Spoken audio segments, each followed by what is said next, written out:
নদীর ধারে বসে সিগারেট খাচ্ছি। ঠিক সেই সময় মিলা আমার কাছে এসে বলে, আমার জন্য নিজেকে আর কত কষ্ট দিবে, আমাকে তুমি মাফ করে দাও। আপনি এখানে কি করছেন? আপনি এখান থেকে চলে যান। আর আমি আমার পুরনো ভালোবাসার মানুষের দিয়া কষ্ট নিয়ে কষ্ট পাচ্ছি। আমি এই বিয়েতে থাকতে পারছি না। আপু, আমার কলেজে গুরুত্বপূর্ণ ক্লাস রয়েছে, তাই আমি এই বিয়েতে থাকতে পারবো না। আমি কাঁদতে কাঁদতে বাসায় চলে আসি আর দাদুকে গিয়ে বললাম আমি এই বিয়ে করতে পারবো না। এরপর নিচের রুমে চলে আসি। বাসায় চলে আসলাম আর এসে নিজের ব্যাগ গুছিয়ে বাসা থেকে চলে আসি। ঢাকার দিকে রওনা দিলাম। ঢাকা যেতে যেতে পরিচয়টা দেয়া যাক। আমি রোমান, বাবা মায়ের বড় ছেলে। বাবা রবিন হোসাইন ছোট্ট গার্মেন্টসে রয়েছে, আর মা তন্নি, সে হচ্ছে গৃহিণী। আর যার সাথে কথা বললাম ও আমার মামাতো বোন প্লাস এক্স।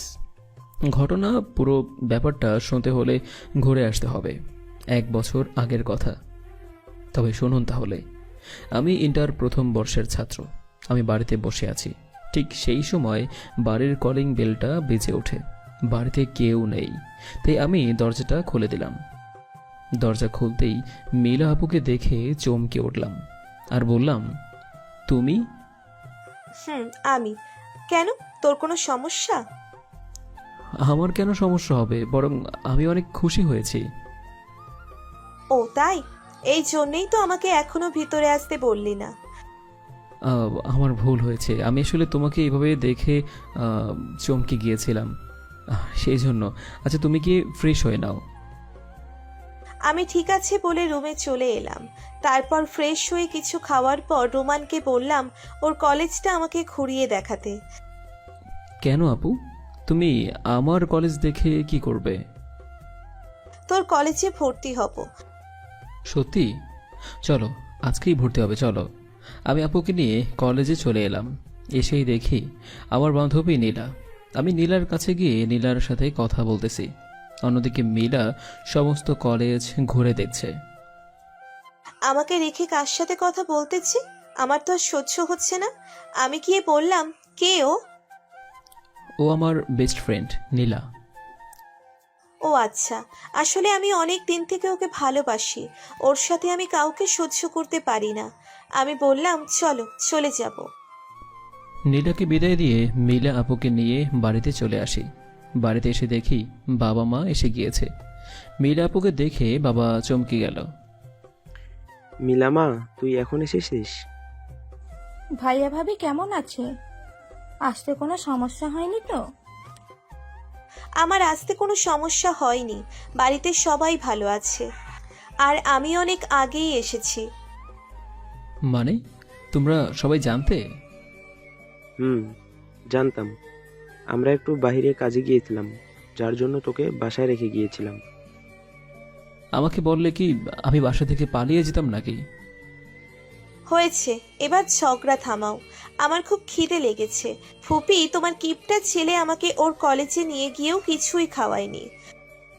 এই জন্যই তো বলি আমার মেয়েটার মুখটা এত শুকনো কেন। আমি কি জানি ওই বাদরটা তোকে না খাইয়ে রাখবে। ও, মিলা আপুকে পেয়ে আমি এখন বাদর হয়ে গেছি?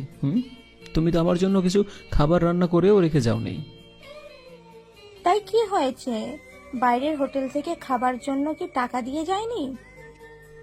আমার মনে ছিল না। আচ্ছা, তোরা ফ্রেশ হয়ে আয়, তন্নি রান্না করতে। ফ্রেশ হয়ে রাতের খাবার খেয়ে ছাদে বসে সিগারেট খাচ্ছি।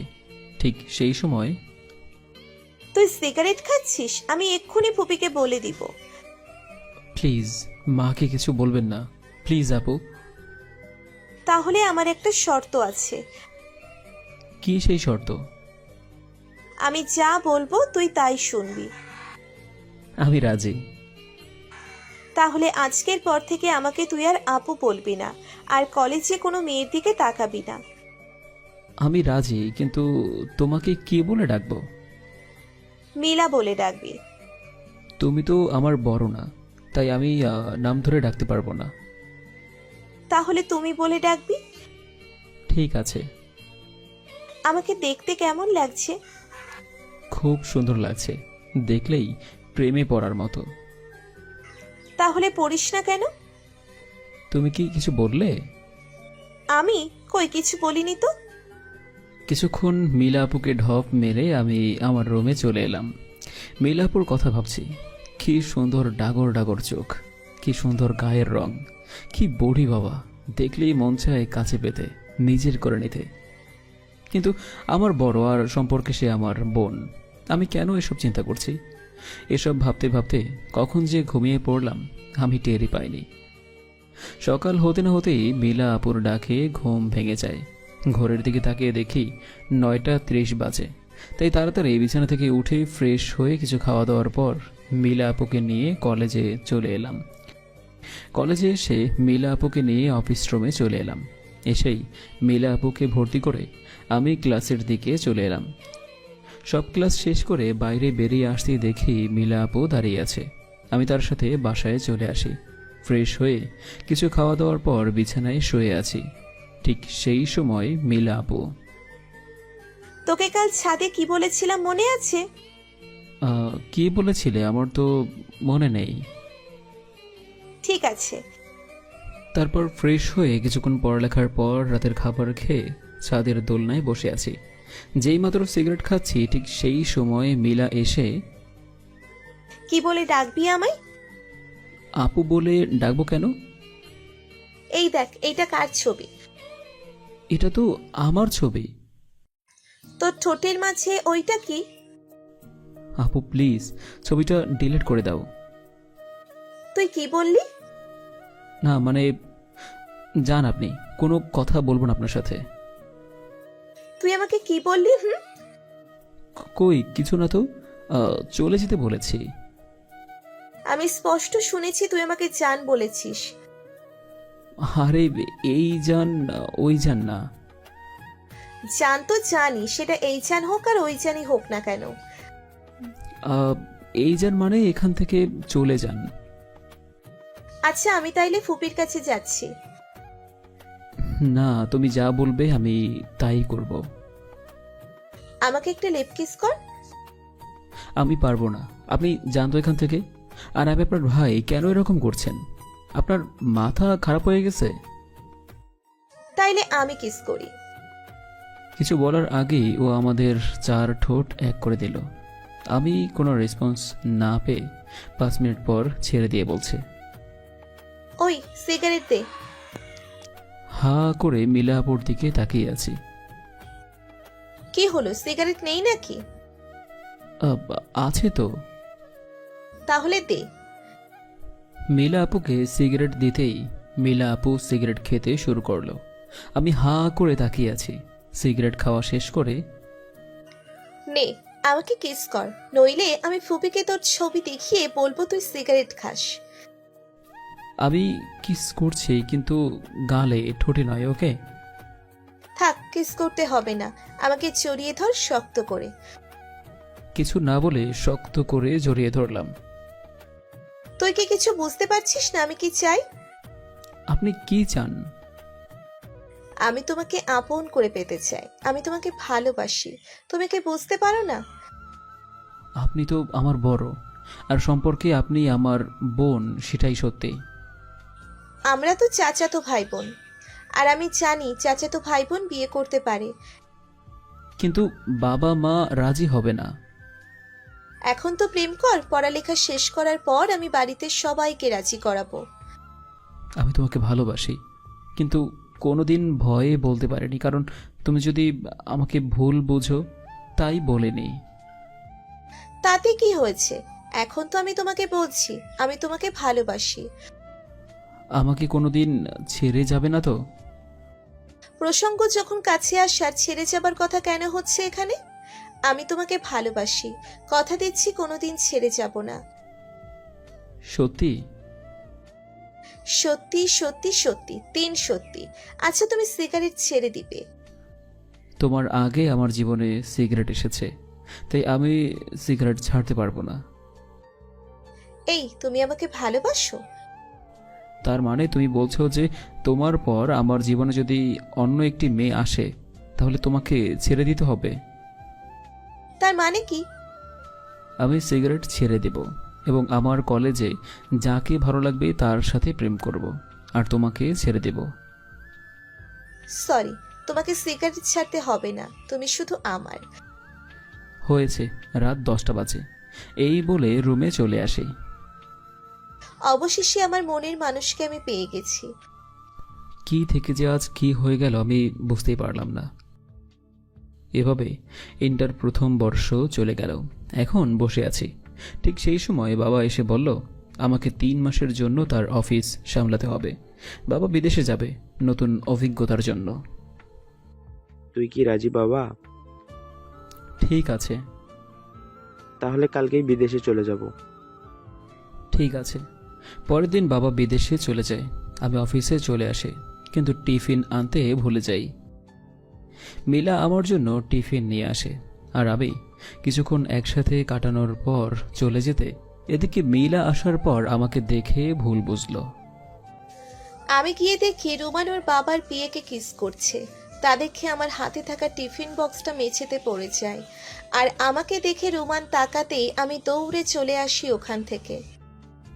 রুবিনা, আমার বাবার বিয়ে। আপুর চোখের মাঝে ময়লা পড়ছিল, তাই সরাচ্ছিলাম, আর অমনি মিলা এসে পড়ে আর আমাকে ভুল বুঝে চলে আসে। আমাকে রুমান পেছন থেকে অনেকবার ডাক দিলেও আমি না শোনার ভান করে একটা পার্কের বেঞ্চে বসে কাঁদতেছি। ঠিক সেই সময় রুমান এসে আমাকে বলে, কথাটা বলা শেষ করার আগেই আমি ওর গালে একটা চড় মেরে বলি, তোর কিস করতে মন চাইছে, আমাকে করতি, আমি কি না করতাম তোকে? আমার ভালোবাসায় কি কমতি ছিল বল? তুই আজ এই কাজ করলি। এই তুমি আমাকে ভালোবাসো? তুমি আমাকে এই চিনেছ? ছি, আমার ভাবতেও ঘৃণা হচ্ছে। আমি তোমার মতো একটা মেয়েকে ভালোবাসি। তুমি একটা মেয়ে হয়েও একটা মেয়ের নামে এসব কথা বললে কিভাবে? কথাটা বলে চলে আসি। ছি, আমি নিজের চোখে যা দেখলাম তা অবিশ্বাস করি কি করে? ছি, আমি এর মতো একটা ছেলেকে ভালোবাসতাম। এরপর আমি বাড়িতে এসে দাদুকে বলি, যে করেই হোক 10 দিনের মধ্যে আমার বিয়ে দিয়ে দাও। 7 দিনের দিন রুবিনা আপুর সাথে মার্কেটে গিয়ে দেখা হয়, আর ও বলে, তুমি হয়তো সেদিন আমাকে আর রোমানকে দেখে ভুল বুঝেছ। আসলে সেদিন আমার চোখে কিছু একটা পড়ে যা রোমান বের করছিল, আর তুমি আমাদের দেখে ভুল বুঝেছ। আমি কথাটা শুনেই চিৎকার দিয়ে কাঁদতে শুরু করি। এরপর রুমানের কাছে মাপ চাই, সে আমায় মাফ করে নেয়। আমি দাদুকে বিয়ে ভাঙার কথা বলে রুমানকে খুঁজতে থাকি, কিন্তু কোথাও না পাওয়ায় ফুপিকে বলি, রোমান তো বাসায় চলে গেছে। আমি আর এক মুহূর্ত দেরি না করে রোমানের বাসার দিকে রওনা দিলাম। বাসায় একটা চিঠি লিখে 25 দিন আগে আসা স্কলারশিপের সব কাগজ নিয়ে এয়ারপোর্টের দিকে রওনা দিলাম। বাসায় এসে কলিং বেল বাজাতেই রীতামাসি বাড়ির দরজা খুলে দিতেই রোমানের রুমে গিয়ে দেখি রোমান নেই। রোমানকে না দেখতে পেয়ে রীতামাসিকে বললাম, রোমান কই? রোমান কিছুক্ষণ আগেই একটা বড় ব্রিফকেস হাতে নিয়ে বাসা থেকে চলে গেল। আমি রুমে এসে দেখি একটা চিঠি লিখে টেবিলের উপর রেখে গেছে। চিঠিতে লেখা, আমি জানি মিলা, তুমি এই চিঠি পড়বে আর আমার জন্য কাঁদবে, কিন্তু সেদিন আমি তোমার আর থাকবো না, চলে যাব অচেনা শহরে। তুমি জেনে রাখো, আমার এই মনে শুধু তুমি ছিলে, তুমি থাকবে, আর তুমিই আছো। তুমি হয়তো একদিন নিজের ভুল বুঝতে পারবে, কিন্তু সেদিন আমি আর থাকবো না। মা বাবা, আমাকে ক্ষমা করে দিও। আমি তোমাদের কিছু না বলেই চলে আসি আমার নতুন ঠিকানায় ইতালিতে। ইতি, রোমান। আমি চিঠিটা পড়ার পর চিৎকার করে কাঁদতে লাগলাম। কিছুক্ষণ পর ফুপা ফুপি আসলে সব খুলে বলি, আর আমি বলি, আমি আর বিয়ে করব না কোনো দিন, সারা জীবন অপেক্ষা করব ওর জন্য। 3 বছর কেটে গিয়েছে, আমি বাবা মায়ের সাথেও কথা বলিনি। আজ বাড়িতে ফিরছি, কিন্তু ভালো লাগছে না, কারণ মিলাকে আমি অন্য ছেলের বাচ্চার মা হতে দেখতে পারবো না। এতদিন হয়ে গেছে, কিন্তু রুমানের কোনো খোঁজ খবর কিছুই পাইনি। কেমন আছে আমি তাও জানি না। যোগাযোগ করা তো কোনোভাবেই সম্ভব নয়। বাড়িতে এসে কলিং বেল বাজাতেই মা এসে দরজা খুলে আমাকে দেখেই আমাকে জড়িয়ে ধরে কাঁদতে শুরু করে। বাবা, আমাদের ছেড়ে কই চলে গিয়েছিলি? এই তো চলে এসেছি, আর কাঁদতে হবে না। রোহান কই? ভালো আছি, অনেক বড় হয়ে গেছিস। কে এসেছে? বাবা, আমি তোমার বড় ছেলে রোমান। বাবা আমাকে জড়িয়ে ধরে কাঁদতে কাঁদতে বলে। কই চলে গিয়েছিলি আমাদের ছেড়ে? অনেক বড় হয়ে গেছিস।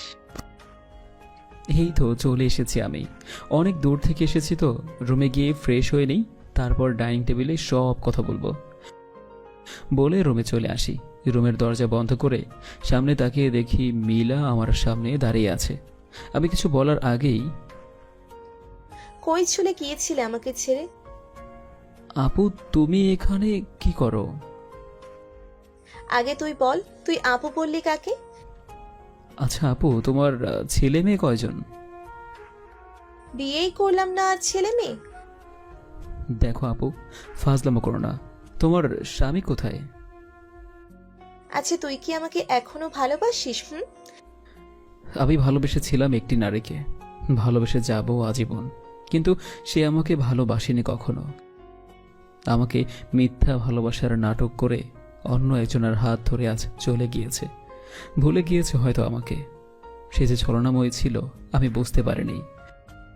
সে আমাকে নিজ হাতে ভালোবাসা শিখিয়ে ধোঁকা দিয়ে পালিয়ে গিয়েছে আমাকে অবিশ্বাস করে। সে আমাকে কখনো বুঝতে পারেনি।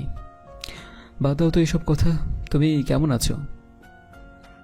3টে বছরে তুমি আমাকে ভুলে থাকলে কি করে? আমি আজও তোমারই আছি, চিরকাল তোমারই থাকবো। আমাকে তুমি মাফ করে দিতে পারোনি আজও। আর একটা বার শুধু বলো, আমি তোমাকে ভালোবাসি। আমি হাসতে হাসতে জীবন ত্যাগ করতে পারি। আমি আগেও তোমাকে ভালোবেসেছি, এখনো বাসি, চিরকাল বেসে যাব, মরার আগ পর্যন্ত। আমি শুধু তোমার। আচ্ছা আপু, তুমি এখানে কেন? আমি কোথায় থাকবো? শ্বশুর বাড়ি? এটাই তো আমার হবু শ্বশুর বাড়ি। মানে? আমি তোমাকে আজকেই বিয়ে করব। তোমার বিয়ে হয়নি? তোমাকে ছাড়া কেমনই বিয়ে হবে? বলেই রোমানকে জড়িয়ে ধরে কাঁদতে কাঁদতে বলি, তুমি আমাকে মাফ করে দাও, আর রাগ করো না, আমাকে তোমার নিজের করে নাও। ফ্রেশ হতে দাও। আমি ফ্রেশ হয়ে কিছু খাওয়া দাওয়ার পর বাবা মাকে বলি কাজে ডাকতে। কিছুক্ষণ পর আমাদের বিয়ের কাজ সম্পন্ন হলো। আমি বাসর ঘরে যাব। বউ আমার জন্য অপেক্ষা করছে। আমাদের জন্য দোয়া করবেন। আজ এখানেই শেষ করছি। চ্যানেলটিকে সাবস্ক্রাইব করে পাশে থাকা বেল আইকনটি অন করে পাশেই থাকুন। আসসালামু আলাইকুম ওয়া রাহমাতুল্লাহ।